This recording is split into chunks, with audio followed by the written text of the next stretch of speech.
Hello दोस्तों, मैं आपकी कुमकुम भट्ट नमस्ते प्रणाम करती हूँ। बहुत ही सुंदर एक पति पत्नी एक नोक-झोंक लेके आली भैया। कैसन लगी कमेंट करके जरूर बताइया। आशा करत है दीदी काकी माई चाची बहनी सबके अच्छा लगी। एक पति पत्नी में कैसे जौन है नोक झोंक होत बाटे, पति गुस्सियाल बाटे, पति पत्नी मनावत है और लास्ट लाइन तक बनल रही है। लास्ट लाइन बहुत अच्छा एकदम कड़ी बाटे, बहुत जे ना सुनी एकदम पछताई, झक्कास बात सुनत रही है एकदम। और अच्छा लगी तो आप भी अपनी आवाज़ों में गाइएगा, मैं सुना रही हूँ अपनी आवाज़ों में। देखिए। हंस के बोलली गुजरिया पिया रजिया सुनिला ना, हंस के बोलली गुजरिया पिया रजिया सुनिला ना, हंस के बोलली गुजरिया पिया रजिया सुनिला ना, हे रजिया सुनिला ना, हे रजिया सुनिला ना, हंस के बोलली गुजरिया पिया रजिया सुनिला ना, हंस के बोलली गुजरिया पिया रजिया सुनिला ना।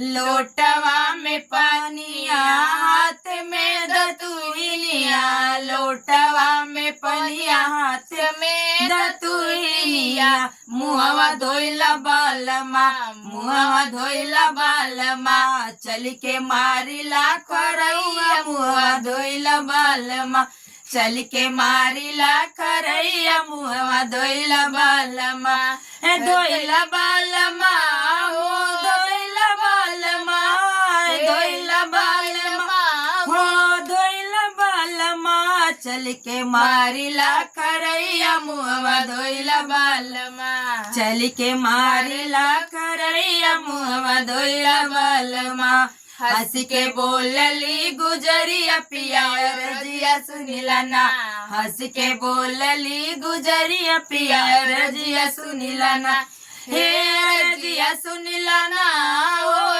रजिया सुनिला ना, हे रजिया सुनिला ना, ओ रजिया सुनिला ना, हंस के बोलली गुजरिया पिया रजिया सुनिला ना, हंस के बोलली गुजरिया पिया रजिया सुनिला ना। लोटवा के पनिया हाथ के दतुइनिया, लोटवा के पनिया हाथ के दतुइनिया, लेके हट जरनिया, लेके हट जरनिया, हमका भावे बंगलिया, लेके हट जरनिया, हमका भावे बंगलिया, लेके हट जरनिया। कलकत्ता कमाए गला ना हमार बलमू वही बंगाली मिल गई ना। हमका भावे बंगलिया, लेके हट जरनिया, हे हट जरनिया, ओ हट जरनिया, हट जरनिया, हो हट जरनिया, हमका भावे बंगलिया, लेके हट जरनिया, हमका भावे बंगलिया, लेके हट जरनिया। हंस के बोलली गुजरिया पिया रजिया सुनिला ना, हंस के बोलली गुजरिया पिया रजिया सुनिला ना, हे रजिया सुनिला ना, ओ रजिया सुनिला ना, हे रजिया सुनिला ना, ओ रजिया सुनिला ना, हंस के बोलली गुजरिया पिया रजिया सुनिला ना, हंस के बोलली गुजरिया पिया रजिया सुनिला ना।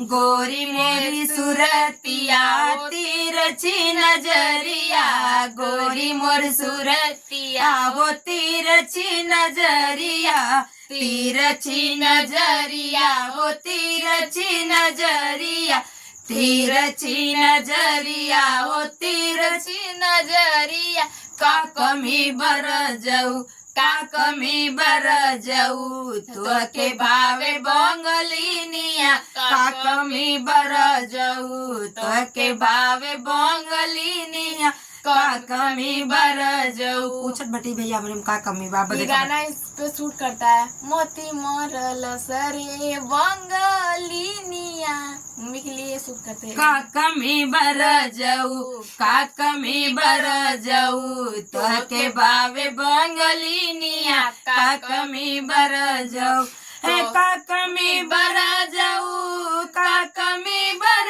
जाऊ, का कमी बर जाऊ, का कमी बर जाऊ, तो के भावे बंगलिनिया। कमी बरजऊ तो के बावे बंगलिनिया का कमी बरजऊ। का गाना बा उनका सुनिएगा। तुअरी सूरतिया हमरे मम्मी के भावे, तुअरी सूरतिया हमरे भाभी के भावे, भाभी के भावे ओ मम्मी के भावे, मम्मी के भावे ओ भाभी के भावे। तनी सुनीला रनिया, तनी सुनीला रनिया, चली जा तू नैहरवा, तनी सुनीला रनिया, चली जा तू नैहरवा, तनी सुनीला रनिया, चली जा तू नैहरवा, तनी सुनीला रनिया। हमरे गईले के बाद उन्हें आजादी मिल जाई नहीं हमारे। तनी सुनीला रनिया, तनी सुनीला रनिया, चली जा तू नैहरवा, तनी सुनीला रनिया, चली जा तू नैहरवा, तनी सुनीला रनिया। हंस के बोलली गुजरिया पिया रजिया सुनीला ना, हंस के बोलली गुजरिया पिया रजिया सुनीला ना, हे रजिया सुनीला ना, हो रजिया सुनीला ना, हे रजिया सुनीला ना, हो रजिया सुनीला ना। हंस के बोलली गुजरिया पिया रजिया सुनीला ना, हंस के बोलली गुजरिया पिया रजिया सुनीला ना। चाहे बन के रानी रब, चाहे नौकरानी, चाहे बन के रानी रब, चाहे नौकरानी, चाहे बन के रानी रब, चाहे नौकरानी। नाई जाबे नैहरवा, नाई जाबे नैहरवा, बतिया सुनिला रजऊ, बतिया सुनिला रजऊ, नाही जाबे नैहरवा, बतिया सुनिला रजऊ, नाही जाबे नैहरवा, बतिया सुनिला रजऊ, नाही जाबे नैहरवा, बतिया सुनिला रजऊ। हम ठीक है रहब तुअरे सतवा, बतिया सुनिला रजऊ, रहब तुअरे निघरवा, बतिया सुनिला रजऊ, रहब तुअरे निघरवा, बतिया सुनिला रजऊ, बतिया सुनिला रजऊ, बतिया सुनिला रजऊ, बतिया सुनिला रजऊ, बतिया सुनिला रजऊ, रहब तुअरे निघरवा, बतिया सुनिला रजऊ, रहब तुअरे निसतवा, बतिया सुनिला रजऊ, रहब तुअरे निसतवा, बतिया सुनिला रजऊ, रहब तुअरे निसतवा, बतिया सुनीला रजऊ। हंस के बोलली गुजरिया पिया रजिया सुनिला ना, हंस के बोलली गुजरिया पिया रजिया सुनिला ना, हे रजिया सुनिला ना, हो रजिया सुनिला ना, हे रजिया सुनिला ना, हो रजिया सुनिला ना। हंस के बोलली गुजरिया पिया रजिया सुनिला ना, हंस के बोलली गुजरिया पिया रजिया सुनिला ना। तो कैसा हमारा कार्य होगा नाच गीत रहा। फिर मिलूंगी नेक्स्ट वीडियो में, तब तक के लिए राधे राधे, जय श्री कृष्ण, हर हर महादेव।